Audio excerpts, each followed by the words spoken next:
Hey everybody, it's Mr. Buro from Staten Tech, and today for the Revit demo, I'm going to be doing the commands move, copy, and rotate. They can be found in the modification menu right here. This move, copy, and rotate. These three commands can be used for walls, but in addition to that, they can be used for pretty much anything else that would be qualified, like components such as furniture, or windows, doors, basically anything that would fit the description of move, copy, or rotate. I'm going to begin by going into the level 1 view with no floors. I have several walls set up over here, and a few of them over here, and then one desk component there, and I'll be able to move over to that last. So first, I'm going to click onto this wall here, and I'll pick the move command. Please take notice of what happens on the status bar. It says to enter a move start point, and it gives me like a little bit of a guide for points to click on for this thing. You'll see like several midpoints. We have midpoint of the wall segment, midpoint of the face, whether it's the interior face, the exterior face, which are actually different. We have endpoints of all the different layers of the wall.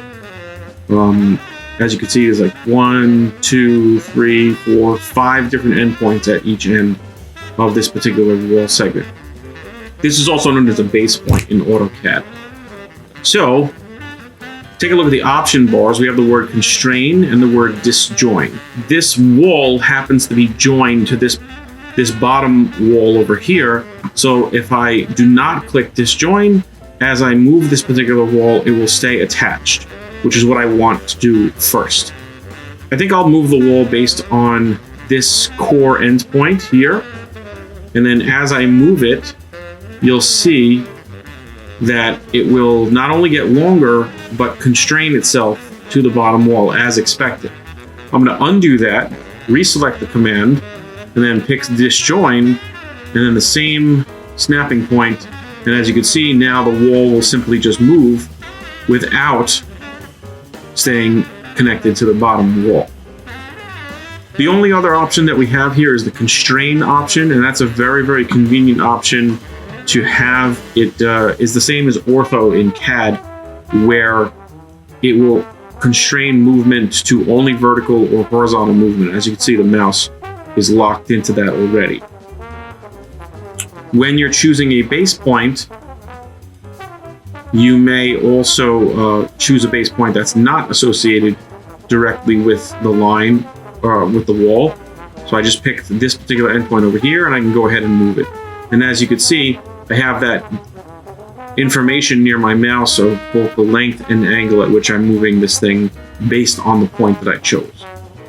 Okay, so that's the move command. The copy command, as you would imagine, is very similar. There's no reason to talk about joining or disjoining here because the original item is going to stay there. So if I pick a base point here, it will not stay joined to the original piece because the copy instance is not technically constrained to that piece from the beginning. However, if I do select the item and snap it onto a piece of that wall, you'll see that it does indeed attach. So the disjoin thing has nothing to do with whether or not the copy will actually join to an existing piece. Let me go ahead and pick that again, and I just wanted to show you that we have a multiple copy feature here as well. So if I click multiple and then choose again my base point, then I can go ahead and snap multiple instances of this line wherever I want, including even over here to extend that particular wall feature, and then even onto existing copies. So that's a pretty convenient option to have. So that's the copy feature. Next, we will look at the rotate thing. After I select rotate again, it asks me for a start ray. So if I want to rotate it with respect to the wall's center, and then also from this extension line, you can see that the wall does indeed bend from that particular area, and disjoin is not selected, so it will remain connected to the original wall. As you can see, it's kind of useless, but if I were to rotate it instead by placing my center of rotation in an appropriate place, like this particular core, and then I will use the original center line as the base, you can see that I can actually rotate this wall appropriately, and it stays the same length and then does rotate. If I were to choose instead to disjoin the object, then it could make sense to go ahead and measure it from the center. And as you can see, if I rotate it 90 degrees there, it will actually break from the previous wall. So that's a good option to have only in those circumstances. You could also, when rotating, type your angle of rotation. So if I do this and I want it to move this way, let's say 45 degrees, that would be -45. And if I wanted it to move in a counterclockwise way, it would be +45, which is the same pretty much for all CAD programs. So that's move, copy, and rotate for walls. So I'm going to flip over to a different view that has floors in it. This is a desk, and I'll show you what that desk looks like in 3D. There it is.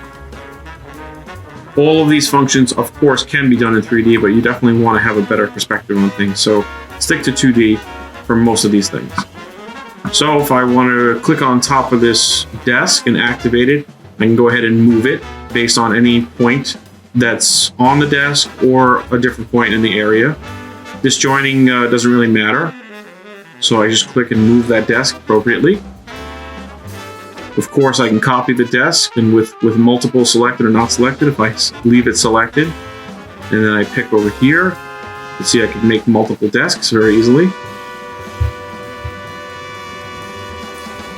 And then, of course, rotate. If I wanted to rotate this desk, maybe I want to base on the center. This makes more sense for components. And let's say I want to use this particular array as my base. I can go ahead and move it with my mouse very, very easily and see that the desk can be rotated that way. I'll do it in 3D also. So if I click on the desk again and pick rotate, this time I'll just pick the alignment of the desk and I'll rotate it back 45 degrees to its original position. So the rotating can also be done in 3D like that.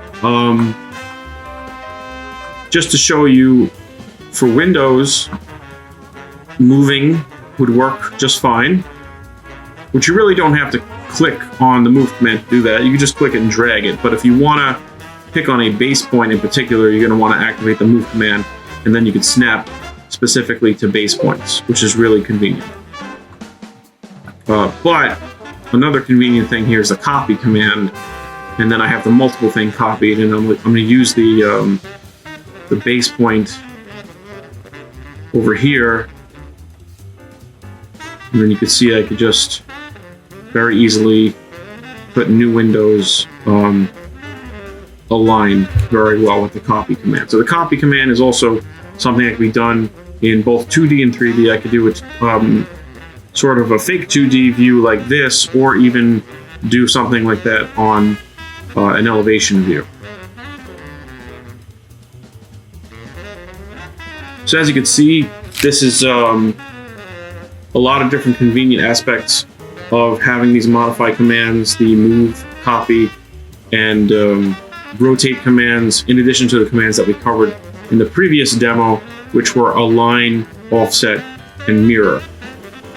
So use them, remember to be precise, and remember to take advantage of all the options that appear on this option bar. The option bar, by far, is one of those things that can be easily overlooked in Revit.